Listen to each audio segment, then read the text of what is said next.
Malaking tao. Ang nasa likod nitong pagkilos nila na yan ay ang Duterte camp. So marami pang ongoing yung investigasyon ngayon, ano? At marami tayong nalalaman.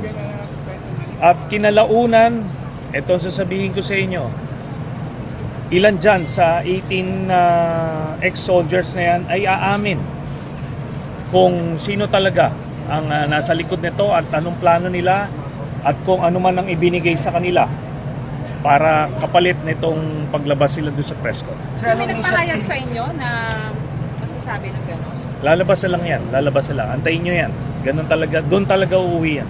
Sir, paano niyo nasabi na Duterte ka? Meron po ba kayong initial evidence? Yes. Meron tayong... Unang-una, they stand to benefit most dito sa pangyaring ito.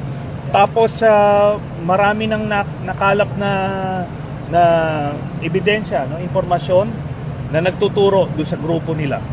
Basta kinalaunan po, antayin nyo lang, lalabas kung ano talaga ang...